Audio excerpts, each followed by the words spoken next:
नाज़रीन, खैबर पख्तूनख्वा की सियासत एक बार फिर हचकोले खा रही है। पाकिस्तान तहरीक इंसाफ के वज़ीर आला अली अमीन गंडापुर की 20 माह की हुकूमत इख्तिदाम को पहुंची और अब खान ने नौजवान रहनुमा सुहेल आफरीदी को नई क़यादत के तौर पर चुन लिया है। यह फैसला महज एक इंतजामी तब्दीली नहीं बल्कि जमात के अंदर गहरे तजादात, नाकाम हिकमत अमलियों और बदलती तरजीहात का मजहर है। अली अमीन गंडापुर का इक़्तिदार इब्तदा से ही दबाव और तकसीम का शिकार रहा। वो एक तरफ खान की रिहाई की मुहिम की क़यादत कर रहे थे तो दूसरी तरफ सूबे के अंदर बढ़ती हुई बदअमनी, तंजीमी इंतशार और विफाक से कशीदा ताल्लुकात ने उनके लिए मुश्किलात खड़ी कर दी। उनके अपने जिला डेरा इस्माइल खान समेत जनूबी अजला में शिद्दत पसंदी के वाक़यात में इजाफा हुआ और अवामी जलसों में उनके खिलाफ नारेबाजी तक हुई। खान के करीबी हल्कों का ख्याल है कि गंडापुर को दो बड़े मामलात ने नुकसान पहुंचाया: खान की रिहाई के लिए दी गई 90 दिन की डेडलाइन पर अमल ना होना और दहशतगर्दी के खिलाफ जारी रियासती ऑपरेशंस में उनका नर्म मौक़िफ़। खान के लिए यह तर्ज अमल नाकाबिल कबूल था कि उनका नामजद वज़ीर आला किसी भी मौके पर रियासती पॉलिसी के साथ खड़ा दिखाई दे। दूसरी जानिब अली अमीन गंडापुर की तनहा परवाज ने भी उनकी मुश्किलात में इजाफा किया। पार्टी के अहम रहनुमाओं जैसे आतिफ खान, असद कैसर और शहराम तरकई से इख्तलाफात ने उन्हें दाखिली हिमायत से महरूम कर दिया और गवर्नेंस के मैदान में भी उनका दौर गैर मुतवाज़िन दिखाई दिया। अगरचे उन्होंने सेहत इंसाफ कार्ड दोबारा शुरू किया, बजट को सरप्लस करार दिया, जनूबी अजला के लिए मोटरवे मंसूबा मंजूर कराया, लेकिन ये तमाम इकदामात सियासी अदम इस्तेहकाम और अवामी बेइत्मीनानी के शोर में दब गए। सूबे में अमन व अमान की बिगड़ती सूरत हाल और विफाकी हुकूमत के साथ पेचीदा ताल्लुकात ने उनके इक़्तिदार को मजीद कमजोर कर दिया।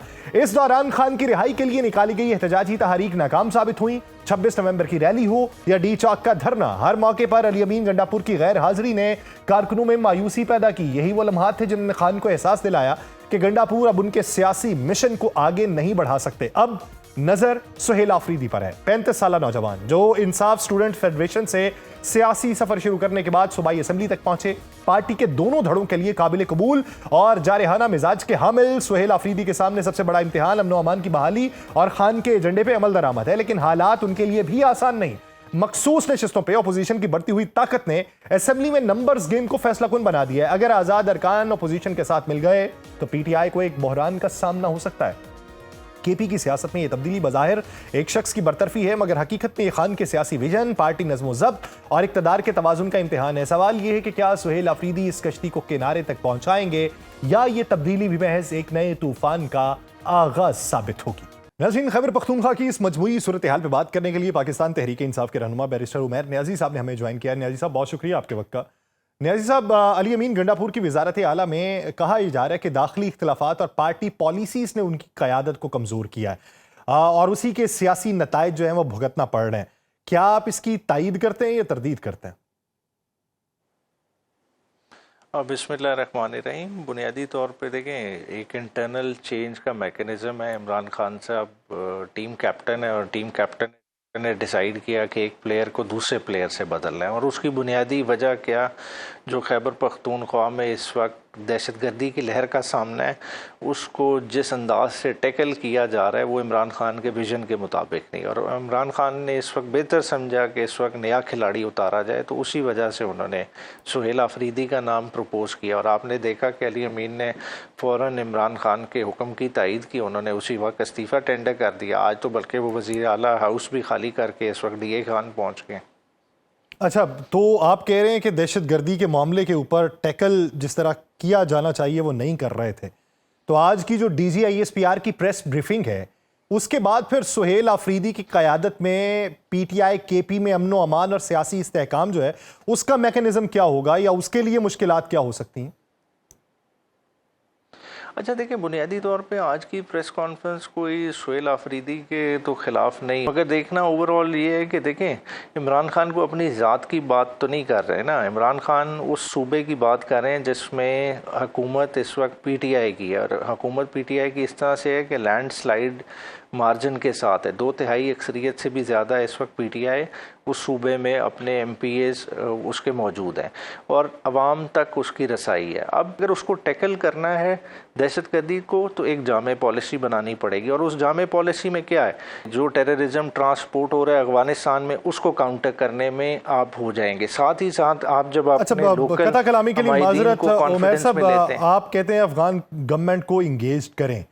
क्या अफगान गवर्नमेंट को बारहा ये नहीं कहा जाता रहा कि आपके पास सेफ हेवंस हैं, इन लोगों का कला कमा करें या इन लोगों की सहूलत कारी करने वाले जो किरदार हैं उनको स्नब करें?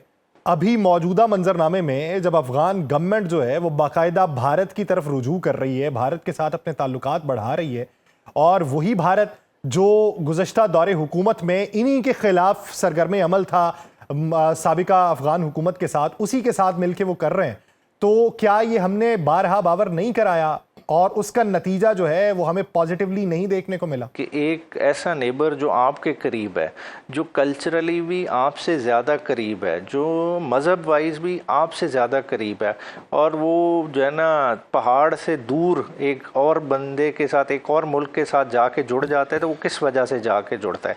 क्या हमने इन चीज़ों पर एवेल्यूएट किया है? क्या हम अफ़गानिस्तान को क्यों नहीं इंगेज कर पा रहे? क्या हमने कोई सीरियस एफर्ट की? PDM-1 के दौर में आप देख लें कि आपका फॉरेन मिनिस्टर सारी दुनिया फिरता रहा, सिर्फ नहीं गया तो अफ़गानिस्तान नहीं गया।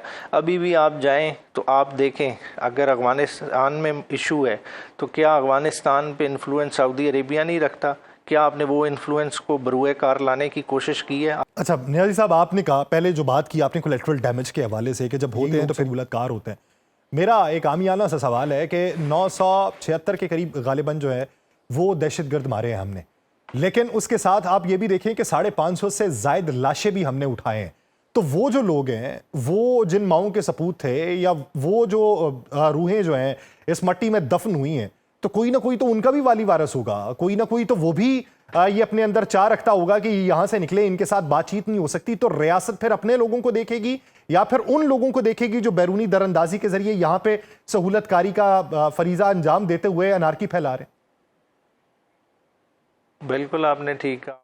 आप 500 कुछ लोगों की बात करें, आपने रियलाइज़ करना है कि मुल्क आपका है, इसकी मुल्क की आपने हिफाजत खुद करनी है, और जो है ना अपने जो जितने भी नेबरिंग में ममालिक हैं उनके साथ अच्छे तरीके से ताल्लुकात इस्तवार करने हैं। जब भी देखें इस तरह की सिचुएशन बनेगी, आप देखें हिस्ट्री भी साथ साथ लेके चलनी पड़ती है। अब अगर आप कोई चेंज लाना चाह रहे हैं तो जामे चेंज लाएं, आप ईरान को भी इंगेज करें, आप चाइना का बहुत बड़ा इस वक्त नेटवर्क है अफगानिस्तान में, अपने सारे दोस्त ममालिक को इस्तेमाल करें और चीज़ को किसी तरफ हल करने की कोशिश। खाली सितंबर के महीने में कितने अफसरान की शहादत हुई है? क्या पहले कभी इतना बड़ा नंबर हुआ था शहीद? मेरा एक आखिरी सवाल नियाज़ी साहब, अभी मौजूदा वफाकी हुकूमत से ताल्लुकात जो हैं वो आपकी सूबाई हुकूमत के बहुत अच्छे नहीं रहे। अब सुहेल आफरीदी का अगर तज़किरा आ रहा है तो गंडापुर साहब के बारे में ये कहा जाता था कि कम से कम सारे घर खुश रखने की कोशिश तो वो कर रहे हैं।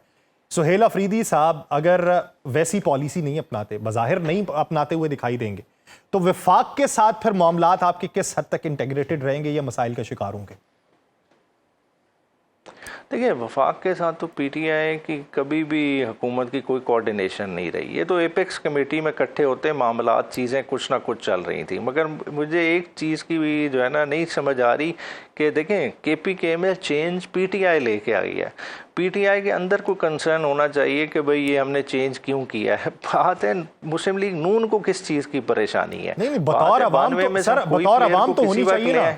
सूबा एक जमात का तो होता नहीं सर, मजमूई तौर पे जमातों का होता है।